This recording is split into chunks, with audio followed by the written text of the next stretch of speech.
Bag కనపడి నేను తీసుకుంటే నువ్వు మధ్యలోకి వచ్చింది.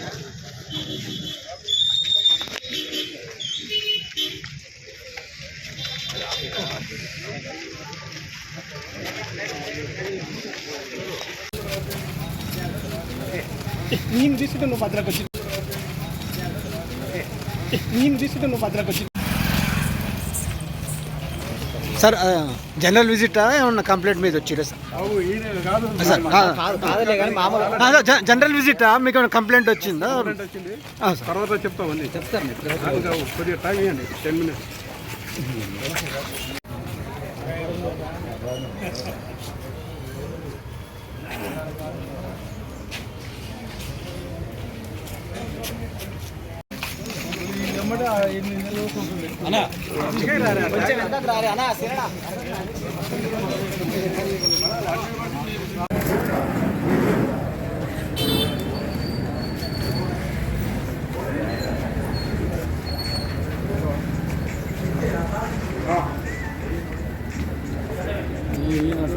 ఈయన కంప్లైంట్ చేసింది. మీరేనా కంప్లైంట్ చేసింది?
గత కొన్ని రోజులుగా రిజిస్ట్రార్ ఆఫీస్ సూర్యాపేటలో అవగాహన జరుగుతున్నాయి.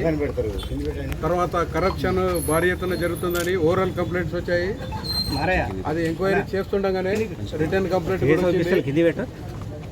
సూర్యాపేట డిస్టిక్ సంబంధించిన ఒక కంప్లైంట్ మా దగ్గరికి అప్రోచ్ అయ్యాడు. ఆయనకు సంబంధించిన 1200 గజాలు అంటే 1000 స్క్వేర్ యార్డ్ ఒకటి, 160 స్క్వేర్ యార్డ్ ఒకటి రిజిస్ట్రేషన్ చేయడానికి, ఒకటి గిఫ్ట్ డీడ్, ఇంకోటి సేల్ డీడ్ చేయడానికి ఈ సబ్ రిజిస్ట్రార్ గారిని సంప్రదించారు.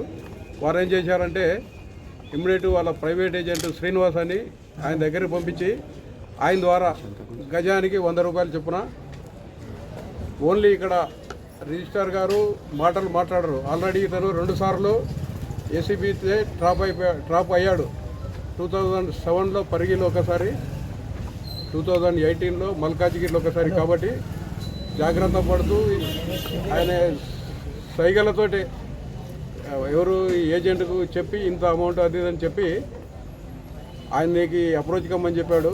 ఆ శ్రీనివాస్ అని ప్రైవేట్ ఏజెంట్, డాక్యుమెంట్ రైటరు, గజానికి 100 చొప్పున దాదాపు 1,00,000 రూపాయల పైన అయితేనే, డబ్బులు ఇస్తేనే, లంచం ఇస్తేనే వర్క్ చేస్తూ రిజిస్ట్రేషన్ చేస్తామని చెప్పడం జరిగింది. ఇప్పుడు అట్లా లంచం ఇవ్వడం ఆ కంప్లైంట్కి ఇష్టం లేకుండా మా దగ్గర అప్రోచ్ అయినప్పుడు మేము డీటెయిల్ ఎంక్వైరీ చేశాము. ఎంక్వైరీలో ఇప్పుడు ఆల్రెడీ మీకు చెప్పినట్టు 2 సార్లు ఏసీపీ ట్రాప్ అయ్యాడు. తర్వాత ఈరోజు ఏసీపీ నల్గొండ, డిఎస్పీ నేను, తర్వాత ఇన్స్పెక్టర్స్ ఇద్దరు రామారావు, వెంకట్రావు అండ్ స్టాఫ్, తర్వాత ఇద్దరు మీడియేటర్లు, వాళ్ళతో ఈ ట్రాప్ ఇక్కడ రెడ్ హ్యాండెడ్గా ఫస్ట్ శ్రీనివాస్ డాక్యుమెంట్ రైటరు, అతనితో పాటు వెంకటరెడ్డి అని ఇంకో రైటర్, వాళ్ళిద్దరూ మనీ రిసీవ్ చేసుకున్నారు. చేసుకొని వచ్చి ఇక్కడ ఆఫీసులో ఈయనకు రిసీవ్ చేసుకున్నట్టు ఇన్ఫర్మేషన్ ఇచ్చారు. ఇచ్చిన తర్వాత ఈ ముగ్గురిని ఈరోజు రెడ్ హ్యాండెడ్గా పట్టుకొని కస్టడీలో తీసుకున్నాము. తర్వాత ఫర్దర్ ఇన్వెస్టిగేషన్కు రిమాండ్ పంపిస్తాము. ముగ్గురు పేర్లు ఎస్ఆర్ఓ శ్రీ బానోత్, సురేందర్ నాయక్ ఒకటి, తర్వాత కె శ్రీనివాస్, ఇంకొక అతను, మూడో అతను వెంకటరెడ్డి. వీళ్ళిద్దరూ ప్రైవేట్ డాక్యుమెంట్ రైటర్లు. ఇలా కస్టడీ తీసుకొని రిమాండ్ చేస్తాము.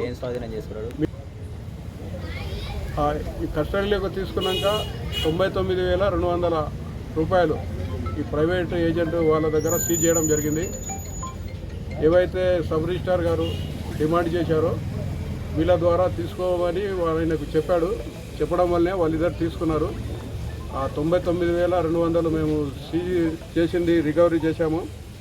తర్వాత మీ ద్వారా అందరికీ పబ్లిక్ తెలియజేసేది ఏమంటే, ఎవరైనా గవర్నమెంట్ సర్వెంట్ తను చేయాల్సిన లీగల్ డ్యూటీ చేయకుండా పని చేయడానికి డబ్బులు లంచము డిమాండ్ చేస్తే టోల్ ఫ్రీ నంబర్ ఏసీబీది 1064 ఆ నంబర్కి కాల్ చేయండి. వాళ్ళ వివరాలు గోప్యంగా ఉంచి ఎంక్వైరీ చేసి అది కరెక్ట్ అయితే వాళ్ళ మీద యాక్షన్ తీసుకోవడం జరుగుతుంది. అమౌంట్ డాక్యుమెంట్ రైటర్స్ ద్వారా వాళ్ళని తీసుకోమని చెప్పాడు. ఎందుకంటే ఆల్రెడీ 2 సార్లు డ్రాప్ అయ్యాడు కాబట్టి ఆయన వీళ్ళ ద్వారా తీసుకోవడానికి ట్రై చేశాడు. వాళ్ళ దగ్గర రికవరీ చేశాం. Venkateswara DSP Jagadish Chander, ACB DG Shri CV Anand గారి ఆదేశాల మేరకు డిప్యూటీ డైరెక్టర్ నరేందర్ రెడ్డి గారి ఆధ్వర్యంలో ఈ రైడ్ చేయడం జరిగింది.